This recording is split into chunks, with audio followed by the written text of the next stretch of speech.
बिस्मिल्लाहिर्रहमानिर्रहीम। नाज़रीन, आज की वीडियो में हम आपको हज़रत आदम अलैहिस्सलाम के बेटे हाबील और काबिल के बारे में बताएंगे कि किस तरह काबिल ने हाबील को कत्ल किया था। हज़रत आदम अलैहिस्सलाम के दो बेटे हाबील और काबिल थे।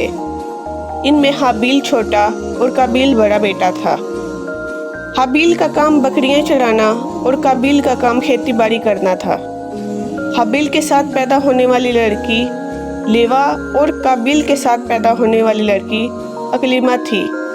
हज़रत आदम अलैहिस्सलाम की शरीयत के मुताबिक हाबील के साथ पैदा होने वाली लड़की का निकाह काबिल के साथ और काबिल के साथ पैदा होने वाली लड़की का निकाह हाबील के साथ होना था। हाबील तो राज़ी था, मगर काबिल ने कहा, मैं तो इसी लड़की से शादी करूँगा जो मेरे साथ पैदा हुई है। जब ये झगड़ा तवील पकड़ा तो हज़रत आदम अलैहिस्सलाम ने दोनों भाइयों से फरमाया कि अल्लाह ताला की राह में कुर्बानी पेश करो। जिसकी कुर्बानी कबूल होगी इसकी बात को तस्लीम किया जाएगा। चुनाचा हाबील ने एक दुम्बा अल्लाह ताला की राह में पेश किया और काबिल ने गंदम का एक अंबार। हज़रत आदम अलैहिस्सलाम ने दुआ फरमाई कि ए अल्लाह करीम, जो भी अकलीमा का ज़्यादा हकदार है इसकी कुर्बानी को कबूल फरमा। अल्लाह ताला ने हाबील की कुर्बानी को कबूल फरमाया। काबिल के दिल में हाबील के लिए हसद और नफरत बढ़ गई और इसने हाबील को कत्ल कर देने की धमकी दी। हाबील ने कहा कि अल्लाह इसी से कबूल करता है जिसे डर है। बेशक तू अपना हाथ मेरी तरफ बढ़ाएगा, मुझे कत्ल करेगा, लेकिन मैं हरगिज़ तुझे कत्ल ना करूँगा। मैं अल्लाह से डरता हूँ जो मालिक है सारे जहान का। क्या तू चाहता है कि अल्लाह ताला की हुक्म मजूली करके तू दोज़खी हो जाए? मगर हाबील की नसीहत का काबिल के ऊपर कुछ भी असर ना हुआ। हज़रत आदम अलैहिस्सलाम ने भी काबिल को हद दर्जा समझाया, मगर इस पर आपकी नसीहत का कोई असर ना हुआ। फिर वो वक़्त भी आया जब काबिल ने हाबील को कत्ल कर दिया। हज़रत आदम अलैहिस्सलाम इस वक़्त मक्का मुकरमा गए हुए थे जब भाई ने भाई को जान से मार दिया। ये तारीख़ इंसानी का सबसे पहला कत्ल था और रोए ज़मीन पर किसी भी इंसान की पहली मौत थी। काबिल को ये मालूम न था कि वो अपने भाई की जान किस तरह ले। शैतान ने इसके सामने एक परिंदे का सर पत्थर से कुचलकर इसको बतलाया कि किसी की जान यूं ली जाती है। चुनाचा जब हाबील बकरियां चढ़ाते हुए कुछ देर आराम की गरज से लेटे तो काबिल ने आकर आपके सर पर पत्थर मारकर आपको हलाक कर दिया। इस वक़्त हाबील की उम्र तकरीबन 20 बरस के करीब थी। काबिल ने हाबील को जब कत्ल कर दिया तो वो हद दर्जा परेशानी में लाहक हो गया कि अपने भाई की लाश का क्या करे, क्योंकि ये पहली मौत थी और वो ये नहीं जानता था कि वो क्या करे। इसे ये भी खदशा था अगर इसी तरह लाश को रहने दिया जाए तो इसे दरिंदे खा जाएंगे। चुनाचा वो लाश को उठाए फिरता रहा। इसी परेशानी में लाश से बदबू आना शुरू हो गई।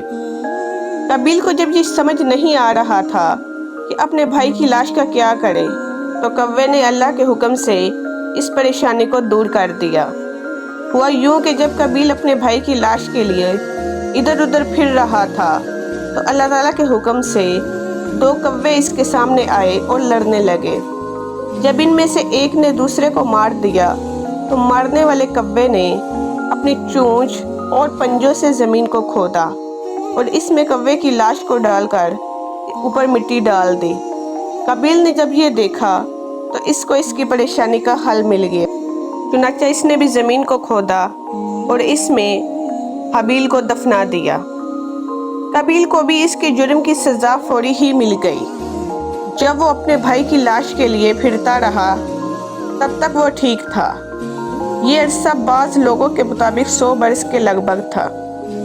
जब वो अपने भाई की लाश को सुपुर्दे खाक कर चुका तो इसकी पिंडली रान से जुड़ गई और यूं इसका मुंह सूरज की तरफ हो गया। जिस तरफ भी सूरज घूमता काबिल खुद ब खुद इस तरफ घूम जाता। चुनाचा काबिल हासिद शख्स था। इसने अपने भाई के साथ दुनियावी गर्ज की खातिर दुश्मनी अख्तियार की। चुनाचा इसको इसके जुर्म की सज़ा मिल गई। हज़रत आदम अलैहिस्सलाम इस वक्त मक्का गए हुए थे। जब वो वापस तशरीफ़ लाए تو آپ نے ملاحظہ فرمایا کہ قابیل کے جسم کا رنگ تبدیل ہو چکا ہے، کیونکہ پہلے اس کا رنگ سرخ اور سفید تھا۔ آپ نے مکہ مکرمہ سے واپس آنے کے بعد اس سے دریافت کیا کہ یہ تو بتا کہ تیرا بھائی حابیل کدھر ہے؟ اس نے لا علمی ظاہر کرتے ہوئے کہا کہ میں اس کے ذمہ دار تو نہیں ہوں۔ یہ سن کر حضرت آدم علیہ السلام فوراً سمجھ گئے کہ اس نے ضرور اس کو قتل کر دیا ہے، اس لیے اس کا رنگ تبدیل ہو چکا ہے۔ حضرت آدم علیہ السلام کو اپنے بیٹے کی موت کا حد درجہ دکھ ہوا۔ آپ اس قدر غم میں مبتلا ہوئے کہ ایک طویل عرصہ تک مسکرائے ہی نہیں۔ یہ بھی تو درست تھا، کیونکہ حضرت آدم علیہ السلام کو اپنے دونوں بیٹوں کی جدائی برداشت کرنا پڑی۔ وہ اس طرح کہ پہلے تو قابیل نے حابیل کو قتل کر دیا اور پھر کچھ عرصہ بعد وہ خود بھی ہلاک ہو گیا۔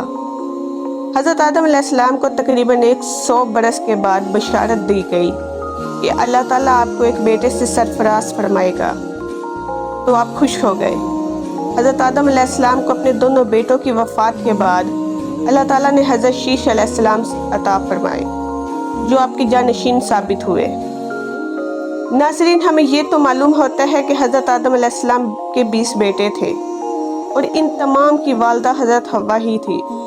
یہ تمام بیٹے سوائے حضرت شیش علیہ السلام کے جڑواں تھے، یعنی لڑکی اور لڑکا پیدا ہوتے تھے، یعنی 20 بیٹے اور 20 بیٹیاں۔ اس دور میں یہ ہوتا تھا کہ پہلے جوڑے کی شادی دوسرے جوڑے سے کر دی جاتی تھی۔ اس طرح دنیا میں آبادی پھیلتی رہی، حتیٰ کہ اس کا رواج ختم کر دیا گیا۔ اسی طرح آپ کی اولاد بڑھتی رہی، اور جب آپ کی وفات کا وقت قریب آیا تو آپ کی اولاد اور ان کی اولادوں کی تعداد ہزاروں سے بڑھ چکی تھی، اور وہ سب زندہ تھے، ماسوائے حابیل اور قابیل کے، جو کہ وفات پا چکے تھے۔